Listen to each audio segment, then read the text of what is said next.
Hello everyone. आप देख रहे हैं एक यूज़ किचन में वेज एंड कीमा कचौरी। आज मेरी ममा ने बनाई थी कीमा कचौरी। बहुत ही मज़े की क्रिस्पी लेयर्स वाली की कचौरियाँ बनी थी, बहुत ही मज़े की और क्रिस्पी थी ये। तो उसका बनाने के लिए सबसे पहले ममा ने एक अनियन चॉप कर लिया था। उसके अंदर थोड़ा सा ही ऑयल डाला है, ज़्यादा ऑयल नहीं डालना, बिल्कुल ना होने के बराबर ले लें। हाफ चॉप बंद गोभी, 3 से 4 ग्रीन मिर्चें चॉप हुई हुई और एक ही ऑरेंज हमने गाजर ले।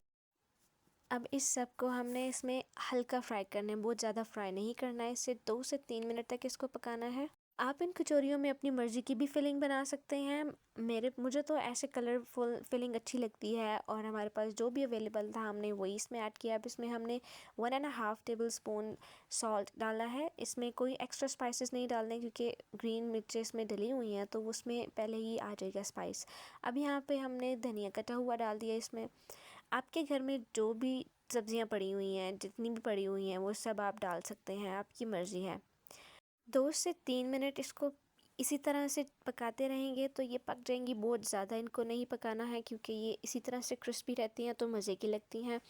और क्योंकि ये चॉप हुई हुई सब्जियां हैं तो इस वजह से इनको ज़्यादा टाइम नहीं लगता, 2 से 3 मिनट में ये बिल्कुल डन हो जाती हैं। अब हमने ऑलरेडी कुक जो था, हमारे पास कीमा था, वो हमने पहले पका लिया था और इसके अंदर अब हमने मिक्स करना है क्योंकि स्पाइसेस वगैरह सब कुछ ऐड था इसके अंदर। और बस इसको इसी तरीके से 2 मिनट और पकाना है। और इस बात का ख्याल रहे कि बहुत ज़्यादा ये सब्ज़ी पक ना जाए क्योंकि चॉप हुई हुई है तो ये इसी तरह से रहे तो वो ज़्यादा अच्छी लगती है, बहुत मज़े की लगती है।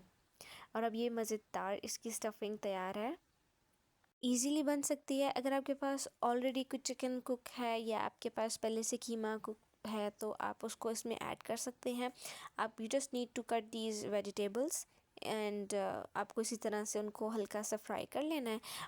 और अगर तो कोई चिकन वगैरह या मीट कुछ भी पका हुआ है मीट तो आप इसमें शामिल कर सकते हैं। मैंने यहाँ पे ज़ीरा 1 चम्मच लिया है, कलवंजी 1 से 1.5 चम्मच लिया है मैंने, क्योंकि ये बहुत सेहत के लिए अच्छी होती है कलवंजी। आप वैसे भी नॉर्मल खानों में इस्तेमाल कर सकते हैं।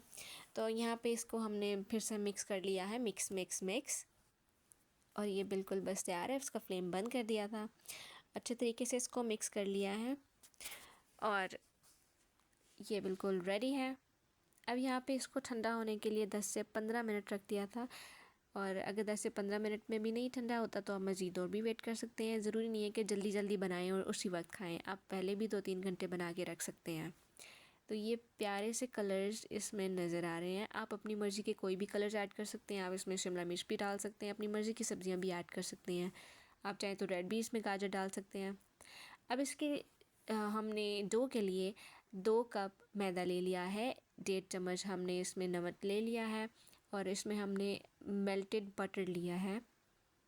इस सब को मिक्स करने के बाद, अच्छे तरीके से इसको मिक्स करने के बाद गूंद लेना है सख्त। बिल्कुल भी ढीला नहीं गूंदना है, उससे फिर अच्छी रोटियां भी नहीं बनेंगी और क्रिस्पी नहीं होंगी फिर।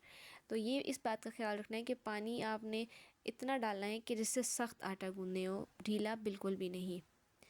और इस तरीके से अच्छे से इसको पहले मिक्स कर लें बटर को, और फिर उसके बाद इसको हमने पानी से इसको गूंदना है। ये अब अच्छे तरीके से मिक्स हो चुका है। अब यहाँ पे हमने इसको पानी के साथ, ठंडे पानी के साथ, इसको गर्म पानी के साथ नहीं गूंदना है, ठंडे पानी के साथ थोड़ा थोड़ा करके गूंदना है। एकदम ही सारा पानी नहीं डालना है इसको। यहाँ पे हमने थोड़ा थोड़ा पानी करके इसको गूंद लिया है।